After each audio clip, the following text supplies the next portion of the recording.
$14.83. That is exactly what it costs to kickstart the modern era of buying stuff online.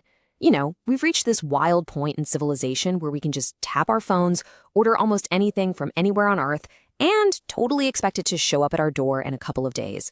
But this entire modern reality, it actually started with one completely bizarre purchase, a broken laser pointer sold to a collector for exactly $14.83. So, welcome to this explainer on the rise and fall of eBay. Today, we're going to explore how one of the true founding fathers of the e-commerce industry built a totally unheard of empire out of thin air, only to slowly watch its crown slip away to its biggest rivals. Section 1. The Consumer-to-Consumer Revolution. All right, to understand where eBay came from, we got to rewind to 1995. The mastermind behind the whole thing was a 28-year-old developer named Pierre Omidyar. Now, before eBay, Pierre actually co-founded an early e-commerce company that used a strict business-to-consumer model.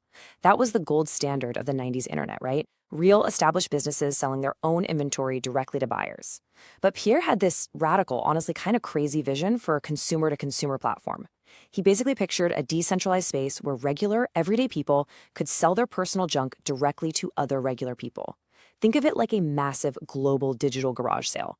Well, his partners thought the idea was a dud, so Pierre actually left his own company.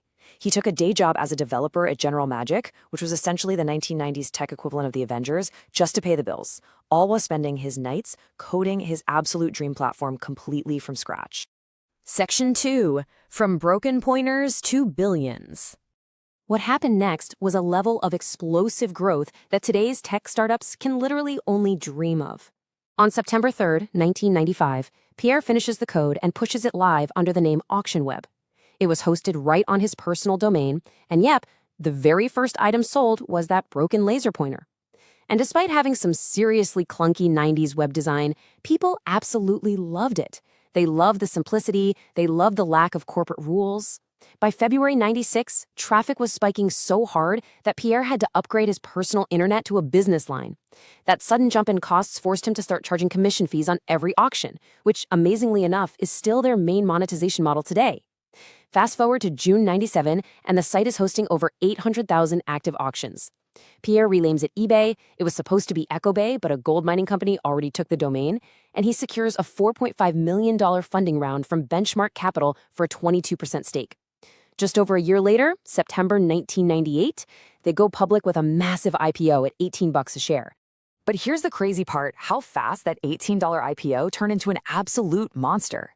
As part of their deal, Benchmark brought in Margaret Whitman as CEO. She was a major heavy hitter with an executive background at powerhouses like Disney and Procter & Gamble. And she came in and completely transformed this ragtag Wild West site into a highly structured corporation. She scrubbed illicit listings like firearms and drugs, organized the total chaos into neat categories, and built a massive marketing arm to bring it to the mainstream. And Wall Street ate it up. They loved the structure and the sheer volume of cash changing hands. Less than 4 months after going public, the stock exploded to an incredible $300 a share. Pierre Omidyar went from running a startup with barely 30 employees to becoming an instant billionaire. Section 3. The Amazon and eBay divide. Now, as you know, with massive growth comes massive competition.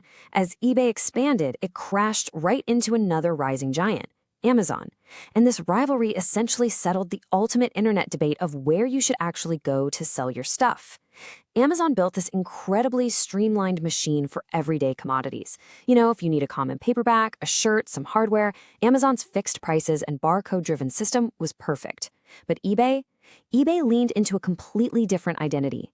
They doubled down on the auction format and became the go-to destination for the special, the unique, and the completely unusual items that just didn't have a standard price tag. Basically, while Amazon mastered the predictable, eBay mastered the bizarre. And I mean really bizarre. The weirdest eBay listings are so legendary they literally have their own Wikipedia page. Just think about some of these historic sales. An entire town in California, Bridgeville, was sold twice in 4 years. Someone bought a decommissioned, fully seaworthy Brazilian aircraft carrier. A scientist actually sold 2 undiscovered species of sea urchins.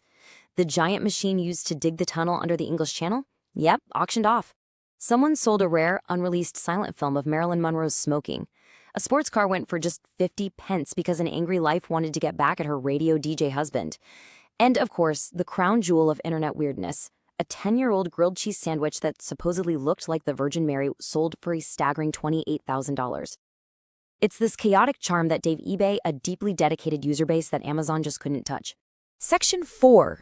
The Activist Investor Shakeup. Fast forward to the 2010s, and the vibes start shifting. Despite pulling in billions and making over 50 massive acquisitions, including snapping up PayPal in 2002 and Skype in 2005, eBay's core e-commerce marketplace was seriously stagnating. Growth was slowing down, market share was slipping. And this weakness brought them face-to-face with what's known as a corporate raider.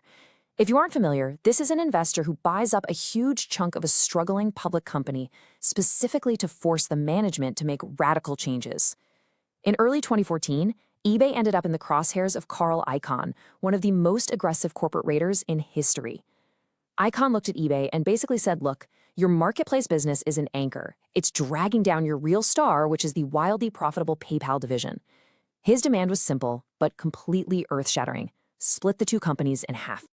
As you might guess, eBay's CEO at the time, John Donahoe, was absolutely against tearing his empire apart. What followed was a vicious, highly public PR battle that played out across the financial press for months. But in the end, the corporate raider won. The pressure was just too much, and in July 2015, PayPal was officially spun off into its own independent company, and Donahoe promptly resigned.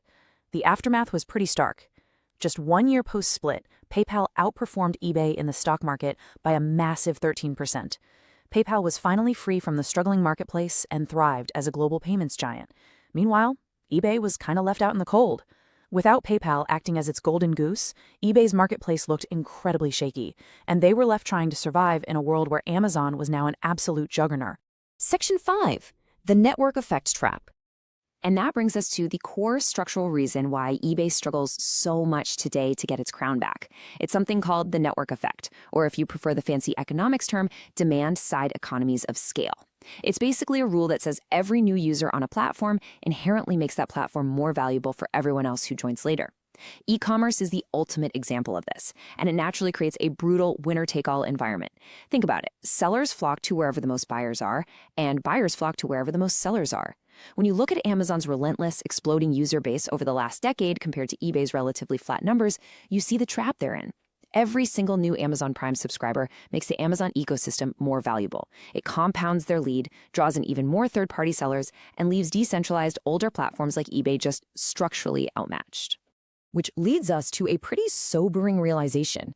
eBay is stuck in the difficult position of slowly becoming the MySpace of e-commerce.